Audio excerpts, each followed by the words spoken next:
तो इसमें हम लोगों ने क्या किया था, पी ब्लॉक में था, स्टार्टिंग वाला पोर्शन हो गया था। अब इसमें देखो यही क्वेश्चन, एक ये क्वेश्चन है, दो क्वेश्चन है इसमें। पहला क्वेश्चन ये है कि देखो नाइट्रोजन होता है जो +5 ऑक्सीडेशन स्टेट शो करता है, लेकिन पेंटाहेलाइड नहीं बनाता है। रीजन, ठीक है, तो इसका रीजन क्या था कि अब्सेंस ऑफ डी ऑर्बिटल। जो नाइट्रोजन होता है इसके पास डी ऑर्बिटल नहीं होता है, और जब डी ऑर्बिटल नहीं होगा तो डी ऑर्बिटल नहीं होने से क्या होगा, ये होता है अब्सेंस ऑफ डी ऑर्बिटल। इसके पास डी ऑर्बिटल नहीं होगा। अगर डी ऑर्बिटल नहीं होता है तो उसके केस में क्या हो सकता है कि वो पेंटाहेलाइड नहीं बनाता है। जैसे NCl5 is not possible, pentahalide वाले कंपाउंड नहीं बनाएगा।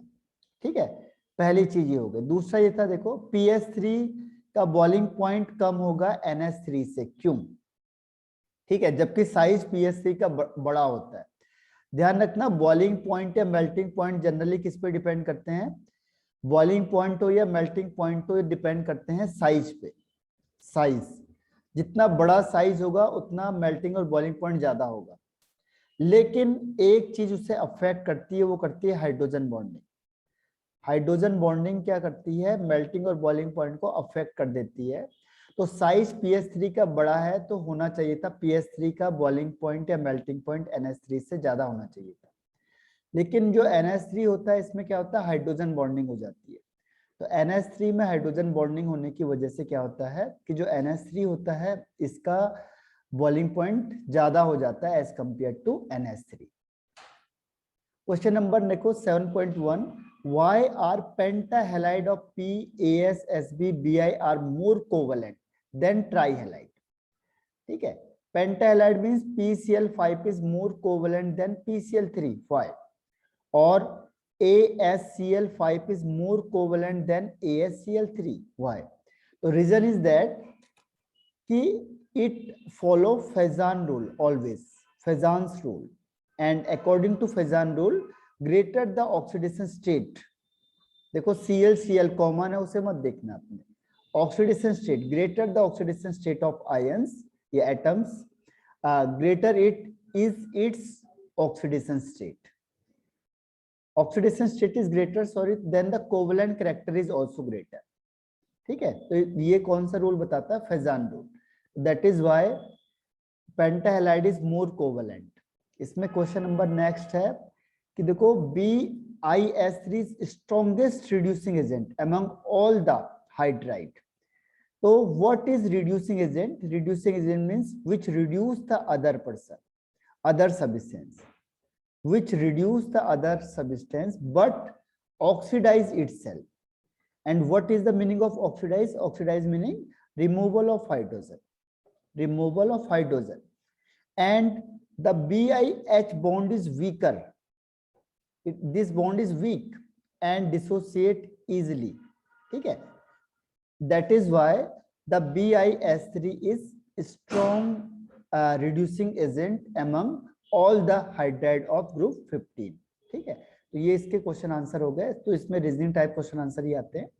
अब है डाई नाइट्रोजन। देखो नाइट्रोजन को आप डाई नाइट्रोजन ही क्यों बोलते हैं, why it is called die nitrogen? इसको हम नाइट्रोजन क्यों नहीं बोल सकते हैं, N? ठीक है, जनरली नाइट्रोजन N2 को हम नाइट्रोजन बोलते हैं, लेकिन इसका परफेक्ट नेम होता है डाई नाइट्रोजन, यानी इसके दो मॉलिक्यूल होते हैं। क्वेश्चन वो पूछ सकता है कि जो नाइट्रोजन होता है हम इसको सिंगल में क्यों नहीं लिखते? Why the nitrogen can't exist in is atomic state? बता सकता है कोई अपने से answer? Nitrogen can't exist in its atomic state, why?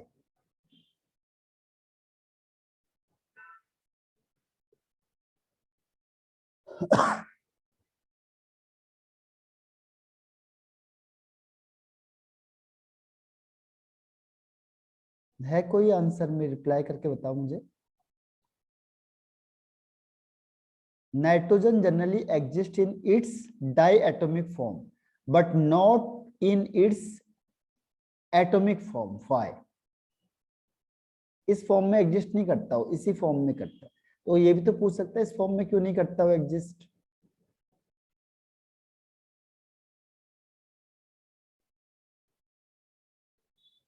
है कोई आंसर किसी के पास?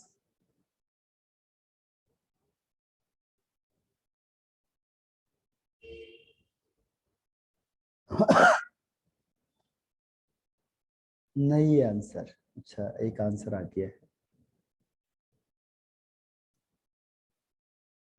Okay Ambika. And and other, बोल भी सकते हो आप लोग अगर किसी को आता है।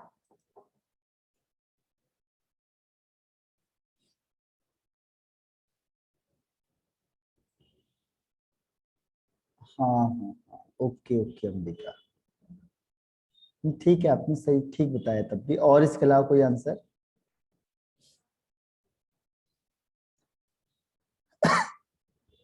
देखो, नाइट्रोजन के केस में क्या होता है, नाइट्रोजन होगा या कोई भी गैस, जनरली कोई भी गैस, जैसे कोई गैस ऑक्सीजन है तो O2, हाइड्रोजन है तो H2, नाइट्रोजन है N2, ठीक है। और कोई गैस आपको ध्यान में आ रही है, फ्लोरीन है, क्लोरीन है, कोई भी गैस आप ले लो, तो ये डायटोमिक फॉर्म में एग्जिस्ट करती है, ठीक है। ये सिंगल एटॉमिक फॉर्म में कभी एग्जिस्ट नहीं करेगी। अगर आपको मैंने बोला ऑक्सीजन और आपने O लिखा है तो ये गलत है, ठीक है। ऑक्सीजन एटम लिखूंगा तब वो आएगा, नहीं तो अगर मैंने ऑक्सीजन लिखा है तो O लिखना पड़ेगा आपको, O2 लिखना पड़ेगा। तो इसका रीजन क्या होता है, ठीक है, अंबिका ने भी ठीक बता दिया इसका आंसर। देखो, स्मॉल साइज होता है, जैसे नाइट्रोजन का स्मॉल साइज होता है। अब क्या होता है कि जो स्मॉल साइज है इसमें यहाँ पे जो सिंगल एटॉमिक फॉर्म में ये एग्जिस्ट करने के लिए इससे हाई टेम्परेचर रिक्वायर्ड होता है, क्योंकि हाईली अनस्टेबल होता है, this is unstable and required high temperature to exist in atomic form. In normal condition it is not possible because high temperature तो आपको बाहर से सप्लाई करना पड़ेगा, रूम टेम्परेचर में तो पॉसिबल होगा नहीं, ठीक है। इसीलिए जनरली जितनी भी गैसेस होती हैं या ये है तो छोटा साइज होगा, हाईली रिएक्टिव होते हैं अनस्टेबल होने की वजह से। तो यहाँ पे जब वो सिंगल फॉर्म में होगा तो it required high temperature to exist in atomic form, तो ठीक है, इसीलिए ये हर हमेशा डायटोमिक फॉर्म में ही एग्जिस्ट करते हैं। तो ये ध्यान रखना, कोई भी गैस को XYZ अगर आप कभी भी लिखोगे और आपने सिंगल फॉर्म में लिख दिया तो गलत माना जाएगा, ठीक है। अब इसका मेथड ऑफ प्रिपरेशन में क्या होगा, देखो, अगर आपको कॉमर्शियल बनाना है, लार्ज अमाउंट में बनाना है कॉमर्शियल में, तो आप क्या करोगे, लिक्विफेक्शन का मतलब लिक्विड में चेंज कर दो, and fractional distillation of air. Air में आपको पता है बहुत सारी गैसेस होती है, तो जो नाइट्रोजन होती है उसमें सबसे ज्यादा अमाउंट में होती है, और यहाँ पे हम क्या करते हैं, फ्रैक्शनल डिस्टिलेशन यूज करते हैं। तो फ्रैक्शनल डिस्टिलेशन वहां पे यूज होता है जहां पे बॉइलिंग पॉइंट का डिफरेंस होता है। तो जो नाइट्रोजन होता है, लिक्विड नाइट्रोजन, इसका बॉइलिंग पॉइंट होता है 77.2 केल्विन, और मेन दो ही गैस होती है हमारे पास, एक होता है ऑक्सीजन, इसका होता है 90 केल्विन, ठीक है। ये दो गैस है, तो जब आपके पास एयर आएगी, क्योंकि एयर में तो बहुत सारा अमाउंट होता है, आप इसे लिक्विफाइड कर दोगे, लिक्विड में चेंज कर दोगे। तो जब ये लिक्विड में चेंज होगा तो आपको पता है सबसे ज्यादा अमाउंट में क्या होगा, नाइट्रोजन होती है। अब आप हीटिंग करोगे तो सबसे पहले कौन रिलीज होगी, वहां से नाइट्रोजन रिलीज हो जाएगी, क्योंकि इसका बॉइलिंग पॉइंट कम होता है, और बाद में ऑक्सीजन। तो ये दोनों का जो कॉमर्शियल मेथड है दोनों का सेम है। तो कॉमर्शियल मेथड ये हो गया।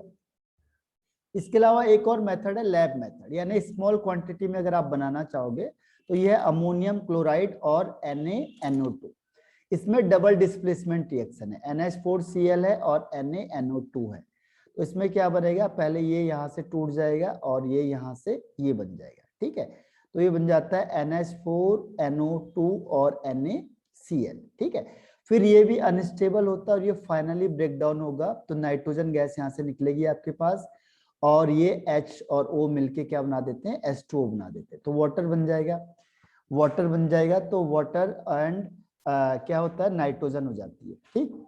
तो नाइट्रोजन और ऑक्सीजन वाटर बन जाएगा इसमें, और तो ये नाइट्रोजन आपको यहाँ से मिल जाएगा। तो कई बार ऑप्शन में पूछ लेता है कि जो लैब मेथड है उसमें क्या क्या चीज मिक्स कर देते हैं, तो ये ध्यान रखना, ammonium chloride and sodium nitrate.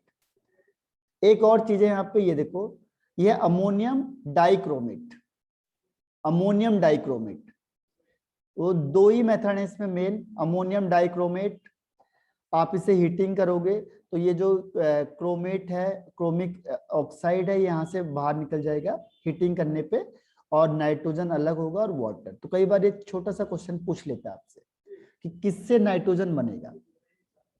और थर्ड पॉइंट इसमें है आपके पास कि प्योरेस्ट फॉर्म किसकी होगी। प्योरेस्ट या भी आपने किया भी था शायद एक आध क्वेश्चन इसका, कि जो प्योरेस्ट फॉर्म होती है, देखो वेरी प्योर नाइट्रोजन किससे बनता है, तो ये आपका barium azide, azide N3 form में होता है। जब आप इसे हीटिंग करोगे तो क्योंकि ये मेटल है तो मेटल के साथ तो नाइट्रोजन कंबाइंड होगी नहीं, जो भी आपको यहाँ पे नाइट्रोजन गैस मिलेगी ये बिल्कुल प्योर फॉर्म में मिलेगी। तो तीन ही मेथड है हमारे पास इसको बनाने के, ठीक है। तो ये थोड़ा सा लर्निंग पोर्शन रहेगा आपके लिए। अब इसमें आते हैं प्रॉपर्टीज में क्या क्या आएगा।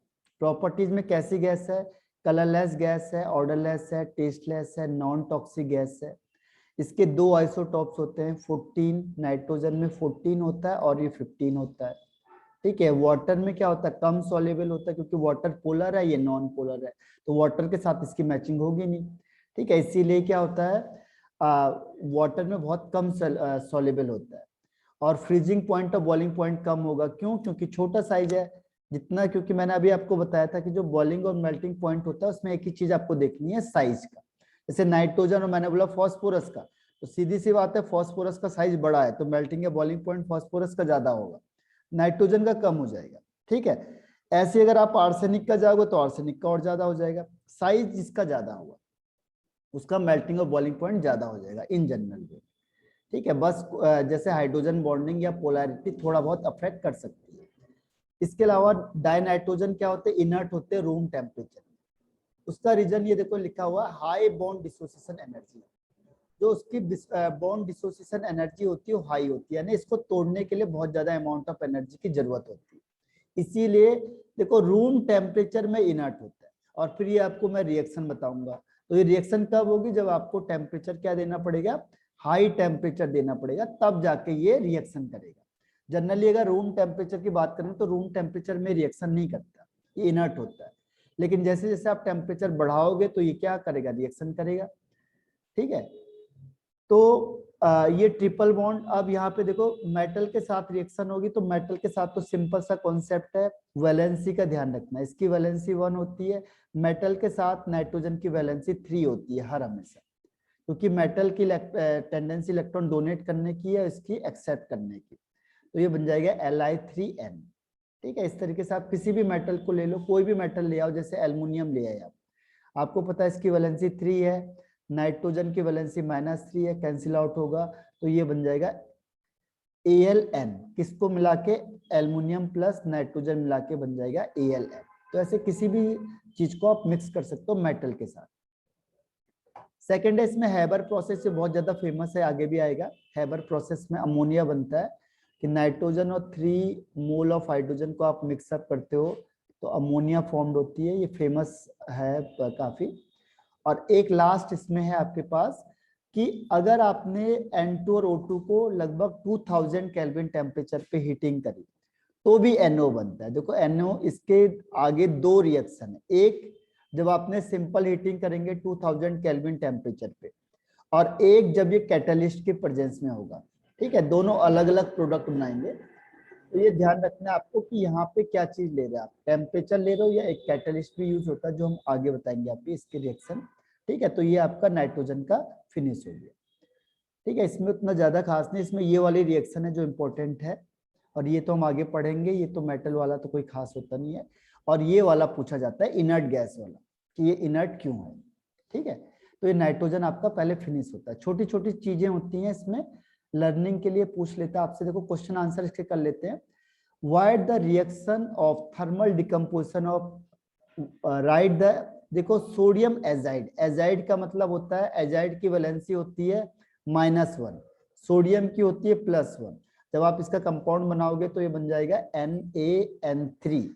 आप हीटिंग करोगे, आपको पता है मेटल है तो मेटल तो अलग हो जाएगा और नाइट्रोजन अलग हो जाएगा, ठीक है। तो जब भी चाहे कोई भी मेटल आप यूज करोगे तो मेटल अलग हो जाएगा, और यहाँ पे आपको प्योरेस्ट फॉर्म में मिलेगा, प्योरेस्ट फॉर्म में, क्यों, क्योंकि मेटल के साथ कंबाइंड तो होगा नहीं। तो इस केस में आपको जो भी N2 मिलेगा वो प्योरेस्ट फॉर्म में मिलेगा। क्वेश्चन नंबर नेक्स्ट ये देखो कि जो N2 होता है ये लेस रिएक्टिव होता है रूम टेम्परेचर पे। रूम टेम्परेचर में क्यों होता है? तो इसका कई रीजन है। ट्रिपल बॉन्ड होता है, लेकिन अभी मैंने आपको कल भी बताया था, परसों में, इसका हाई बॉन्ड डिसोसिएशन एनर्जी है जो बोर्ड इसको प्रिफर करता है बहुत ज्यादा। कि बॉन्ड एनर्जी इसकी एंथैल्पी, एंथैल्पी और एनर्जी एक ही बात है। आप एंथैल्पी यूज करते हैं तो high bond dissociation enthalpy, dissociation मतलब तोड़ने के लिए जितनी एनर्जी यूज होगी वो बहुत ज्यादा होती है। अब आते हैं हम लोग नेक्स्ट अमोनिया पे। अमोनिया के लिए देखो कौन सी रिएक्शन है। पहली रिएक्शन है यूरिया। आप यूरिया को पानी में डालते होंगे, जमीन में डालोगे आप यूरिया को, तो यूरिया को जैसे आप जमीन में डालोगे तो उससे क्या मिलेगा आपको? अमोनिया मिलती है, यानी अमोनिया गैस मिलती है, H2O और CO2। तो यहाँ से जो भी प्लांट इनटेक करेगा वो अमोनिया के थ्रू करता है। तो यूरिया इज द फर्टिलाइजर। तो सेकंड इसमें आता है कि ये वाली रिएक्शन एक बार पूछी भी थी आपको, अगर ध्यान हो, कि अमोनिया किससे बनता है। स्मॉल अमाउंट में है तो ये NH4Cl और CaOH का होल ट्वाइस। इस केस में भी क्या होगा, देखो अमोनियम आ गया तो यहाँ से अमोनिया गैस निकलेगी, और बाकी यहाँ इसका प्लस, इसका माइनस और इसका प्लस, यानी डबल डिकम्पोजिशन रिएक्शन होती है। तो ये बन जाता है CaCl2 और H2O। इसको कैसे ध्यान रखना है, देखो इन जनरल केस में क्या होता है, जैसे ये प्लस वाला हो गया और ये माइनस वाला, तो आपको पता है प्लस माइनस के साथ जाएगा, माइनस प्लस के साथ जाएगा, तो CaCl2 बन जाता है, और ये NH4 और OH, तो NH4OH बन जाता है। लेकिन ये NH4OH टूट जाता है फिर से NH3 में और वाटर में। ठीक है, ध्यान रखना, NH4OH होगा तो इसका मतलब हुआ एक्वस अमोनिया। इसको एक्वस अमोनिया भी, यानी अमोनिया को वाटर में डालेंगे उसी को हम NH4OH भी कह देते हैं। सेकेंड रिएक्शन भी वही है, देखो डबल डिस्प्लेसमेंट रिएक्शन करनी है आपने।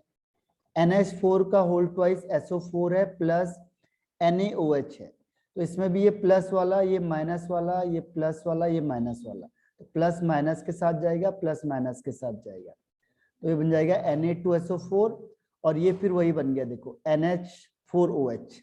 NH4OH को फिर से तोड़ोगे आप तो बन जाएगा NH3 plus H2O, NH3 H2O और Na2SO4। तो इस तरीके से ये स्मॉल अमाउंट में अगर बनते हैं अमोनिया का तो ये रिएक्शन आपको याद करनी पड़ेगी। अब जो लार्ज स्केल है, अभी हमने कहा भी था, ये हैबर प्रोसेस में आता है, ये इंपॉर्टेंट है। तो इसमें जो ज्यादातर ये क्वेश्चन पूछा हुआ कि किस कंडीशन में अमोनिया ज्यादा बनेगा, बस कंडीशन आपको बतानी है। N2 plus 3H2 gives 2NH3, और इसमें ये डेल H दे दिया नेगेटिव, तो बोलता है कि टेम्परेचर क्या होना चाहिए, प्रेशर क्या होना चाहिए, और हमने कैटलिस्ट कौन से यूज करने, बस इसमें ये वाला क्वेश्चन सबसे ज्यादा बार पूछा हुआ है। ठीक है, तो आपको दिख रहा है कि देखो ये रिएक्शन माइनस है, माइनस का मतलब ये रिएक्शन एक्सोथर्मिक रिएक्शन है, तो इसलिए टेम्परेचर लो चाहिए होगा। और प्रेशर का पता कैसे चलेगा, जो नंबर ऑफ पार्टिकल होता है यहाँ पे 4 है रिएक्टेंट में और प्रोडक्ट में 2 है, तो नंबर ऑफ पार्टिकल्स कम हो रहे हैं, यानी हाई प्रेशर रिक्वायर्ड होगा।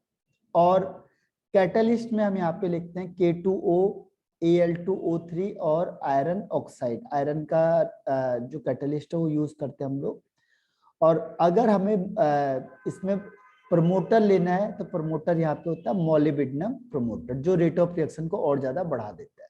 ठीक है, तो यही वाला क्वेश्चन इसमें सबसे ज्यादा पूछ लेता है कि किस कंडीशन में अमोनिया सबसे ज्यादा बनेगी, हैबर प्रोसेस में। ये प्रोसेस होती है हैबर प्रोसेस।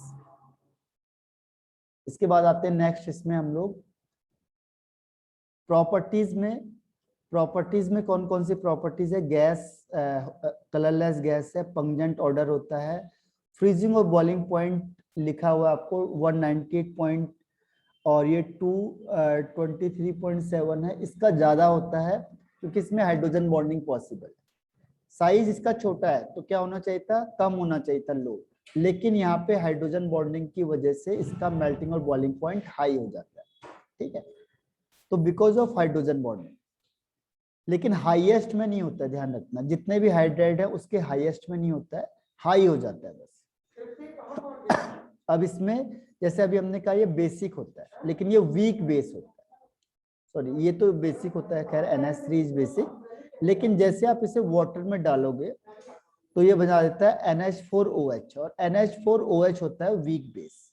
ये आपका आता है वीक बेस में, ध्यान रखना, वीक बेस। तो NH4OH is the weak base, ठीक है। अमोनिया में जैसे वाटर डालोगे तो अमोनिया को कई बार वो पूछता है कि बताओ ये कौन सा एसिड है या बेस है। अगर मैंने कहा ये लेविस एसिड है या लेविस बेस है, तो आप कौन सा आंसर दोगे इसमें, लेविस एसिड या लेविस बेस? 1 2 में से कौन सा आंसर बताओगे आप? अमोनिया इज लेविस एसिड और लेविस बेस, 1 या 2?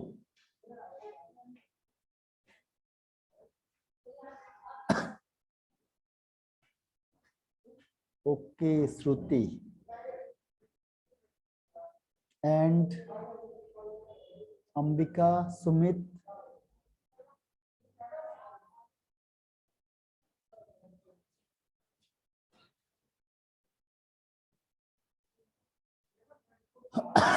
ये है आपका, तो सही आंसर दिया श्रुति ने। नहीं एसिड नहीं, ये बेस ही है, ठीक है, ये बेस है। ये बेस का मतलब क्या हुआ, लेविस बेस किसे कहेंगे कि जो अपने लोन पेयर ऑफ इलेक्ट्रॉन को डोनेट करता है, that is called Lewis base. जो अपने लोन पेयर ऑफ इलेक्ट्रॉन को डोनेट कर देता है उसे कहते हैं लेविस बेस, ठीक है। तो ammonia is the Lewis base. अब यहाँ पे ये वाटर में सॉल्युबल होगा क्योंकि हाइड्रोजन बॉन्डिंग बनाता है, तो जो भी चीज हाइड्रोजन बॉन्डिंग बनाती है वो हाईली सॉल्युबल होती है वाटर के साथ। अब इसमें एक चीज और है, देखो ZnSO4 और अमोनियम, ये देखो ये भी अमोनिया ही है, यानी एक्वस अमोनिया। तो आप इसको जैसे डालोगे तो इसमें डबल डिस्प्लेसमेंट रिएक्शन है, ZnSO4 और अमोनियम हाइड्रोक्साइड। तो ये प्लस वाला, ये माइनस वाला, ये प्लस, ये माइनस, तो ये क्या होगा, प्लस माइनस के साथ, ये प्लस माइनस के साथ, तो ये बना देता है आपका NH4 का होल ट्वाइस SO4। और ये दूसरा क्या करेगा, ZnOH का होल ट्वाइस। तो इस तरीके से कंपाउंड बना देते हैं। तो ये सब जब जहां पे भी प्लस माइनस देखोगे आप, डबल डिस्प्लेसमेंट रिएक्शन हो जाएगी। और यहाँ पे भी यही होगा Fe का, लेकिन ये आपको ये पता है कि क्या होता है, ये होता है आपका रस्ट, ये रस्ट फॉर्मेशन करता है। तो FeCl3 में यहाँ पे Cl में माइनस चार्ज, अमोनियम में प्लस चार्ज, तो प्लस वाला माइनस के साथ तो ये बन गया NH4Cl, और FeOH के साथ जाएगा तो ये बना देता है FeOH का होल थ्राइस, क्योंकि Fe की वैलेंसी कितनी होती है, +3, OH की होती है -1। तो आप बोल गए ये क्यों लिख दिया इन्होंने, ये इसी का फॉर्म है, ध्यान रखना।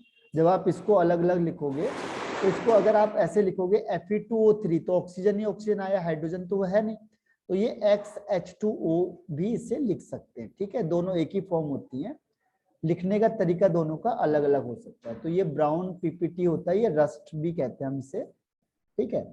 तो ये रस्टिंग वगैरह जो फॉर्मेशन होता है। इसके बाद इसकी जो रिएक्शन है, ये वाली रिएक्शन पूछ लेता आपसे, ठीक है, ये वाली रिएक्शन पूछी हुई है, मतलब ये देखो ये लिखा हुआ है इसने लेविस बेस। अब ये रिएक्शन इसने पूछी हुई है कि जो Cu होता है, कॉपर का कोई भी सॉल्यूशन, कॉपर सल्फेट वगैरह, ठीक, तो अगर आप उसे अमोनिया में डालोगे तो इसका कलर पहले ब्लू था, लेकिन अब इसका डीप ब्लू हो जाता है, यानी डार्क कलर हो जाता है, क्यों? ये क्वेश्चन इसने पूछा हुआ है बोर्ड लेवल पे आपके पास। तो मुझे कोई बता सकता है इसका आंसर क्या होगा? देखो कॉपर है, आपको पता है CuSO4.5H2O, इसका कलर होता है ब्लू कलर। वो कहता है जैसे ही हमने इसको क्या कर दिया, अमोनिया में डाल दिया, तो अमोनिया में डालने के बाद इसका कलर डीप ब्लू हो जाता है, यानी डार्क हो जाता पहले से भी, क्यों? डीप ब्लू कलर, ये आपका बोर्ड में पूछा हुआ क्वेश्चन है, तो कोई बता सकता है इसका आंसर? अब देखो ये दिखने में आपको लग ही रहा है कि NCERT से है क्वेश्चन, लेकिन यहीं से वो ऐसे क्वेश्चन उठा के दे देता है, ठीक है। लगेगा आपको सब कुछ इसी में है, लेकिन जो क्वेश्चन पूछा उसने वो थोड़ा सा डिफरेंट आ गया। तुम बताओ मुझे इसका आंसर, कोई बता सकता है? कॉपर का कलर होता है ब्लू, कहता है जैसे मैंने इसको किस में डाल दिया, अमोनिया सॉल्वेंट का काम कर रहा है, लेकिन इसका कलर हो गया डीप ब्लू, क्यों?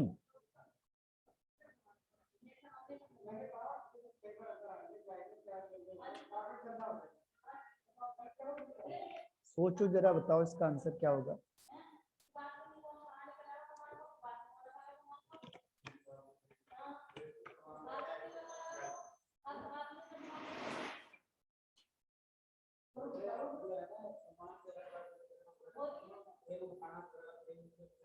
No answer.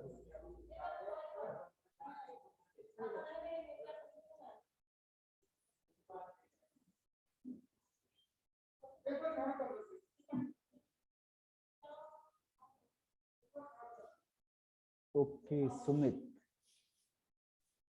और इसके अलावा अंबिका, श्रुति,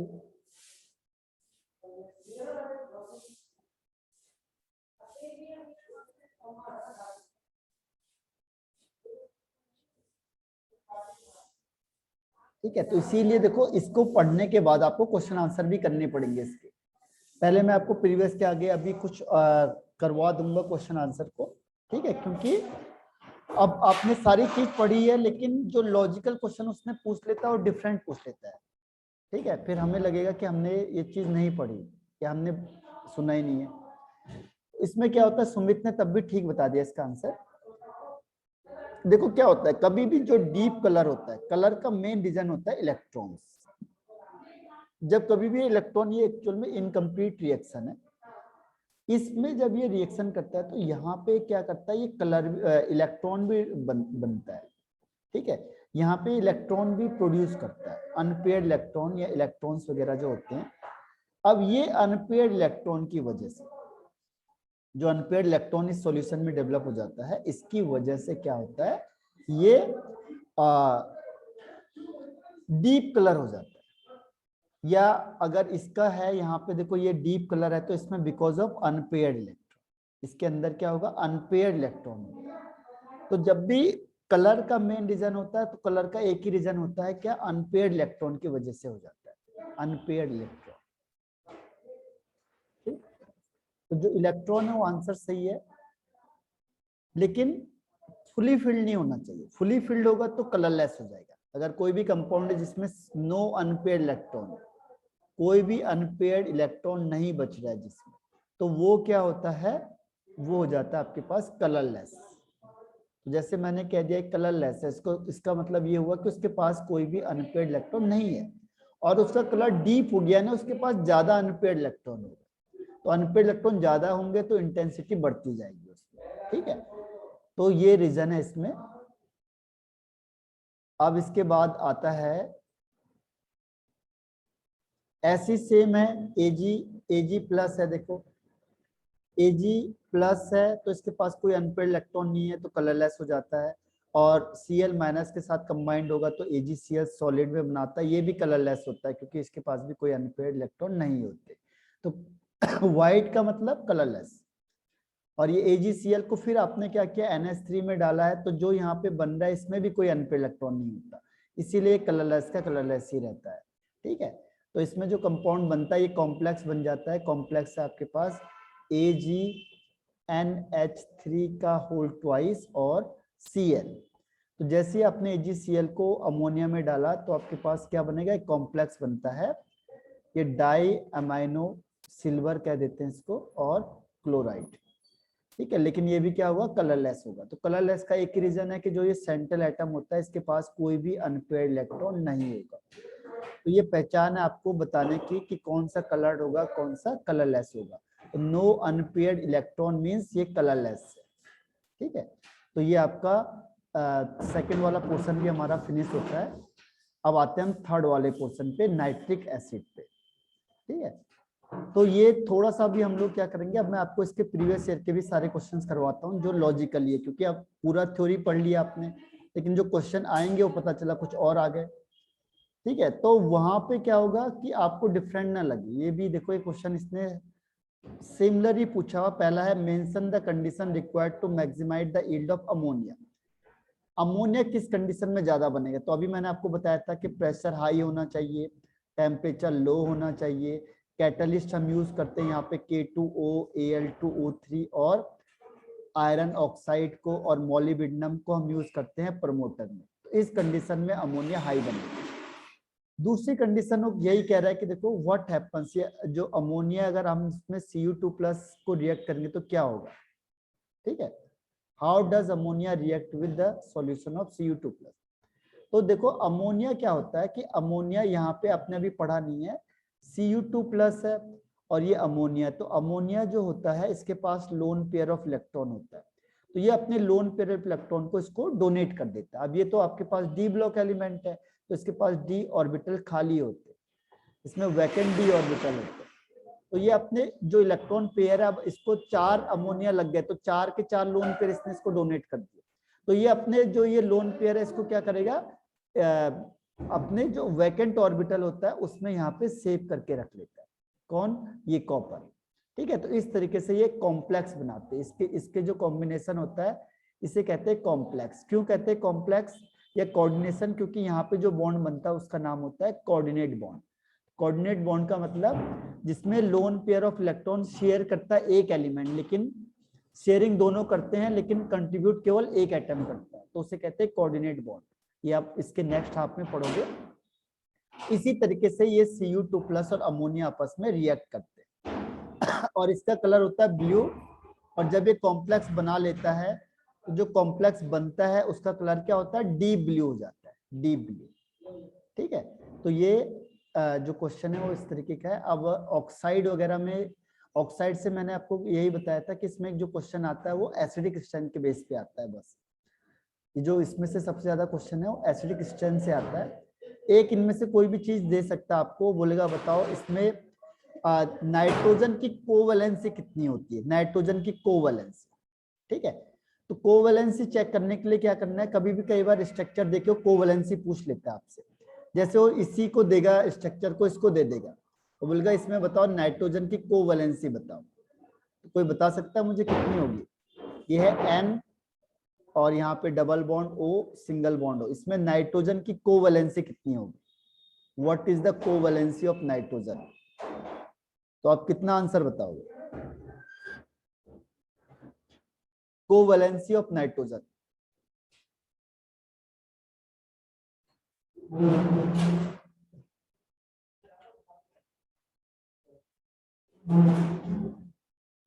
बताओ 1 2 3 4, 1 2 3 4 5, इनमें से एक आंसर होगा।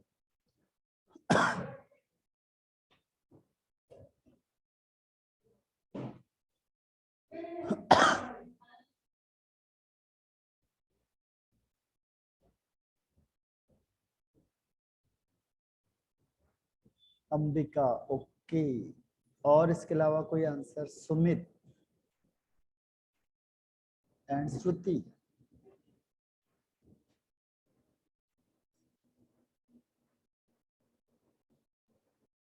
हाँ श्रुति ने सही आंसर दे दिया इसका।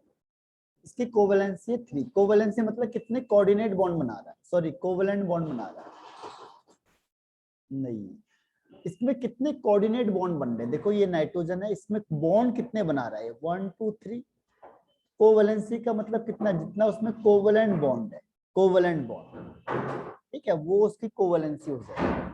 जैसे यहाँ पे देखो लास्ट वाले में इसकी कोवैलेंसी कितनी है, तो कितने बॉन्ड बना रहा है, 1 2 3 4, इसकी कोवैलेंसी 4, ये भी कितने बॉन्ड बना रहा है, 1 2 3 4, तो इसकी कोवैलेंसी भी 4, कितने बॉन्ड कोवैलेंट बॉन्ड बना रहा है वही उसकी कोवैलेंसी हो जाती है, ठीक है, जितने वो कोऑर्डिनेट बॉन्ड बनाता है वही उसकी कोवैलेंसी हो जाती है, ठीक।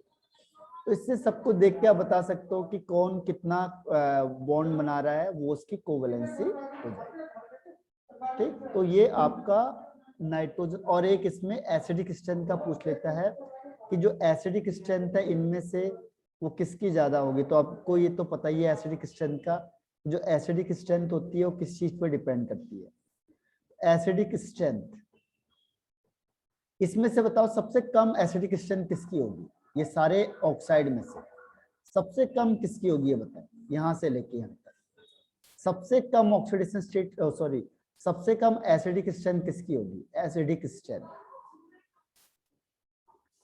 ये है 1 2 3 4 5 6, सबसे कम किसकी होगी, ओके श्रुति,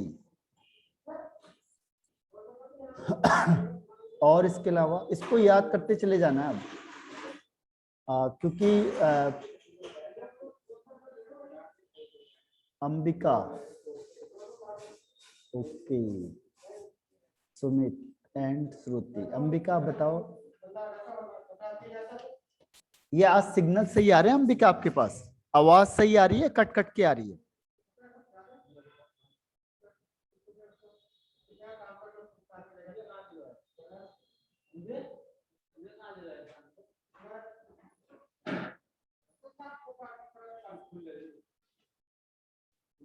हाँ हाँ हाँ, लेट आ रही होगी, होता है नेटवर्क की वजह से होता है। तो इसमें कौन सा आंसर को टिक करोगे आप एसिडिक स्ट्रेंथ के लिए?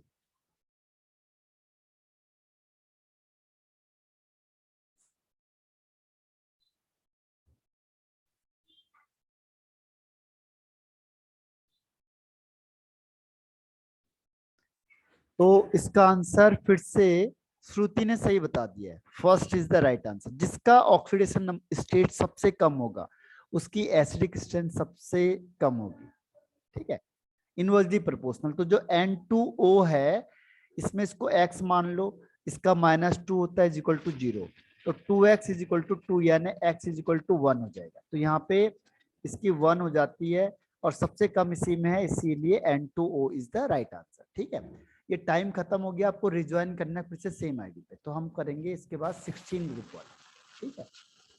तो यहाँ तक में कोई डाउट है किसी को? ठीक है, रिज्वाइन करो, आप टाइम खत्म ही हो गया, रिज्वाइन करना।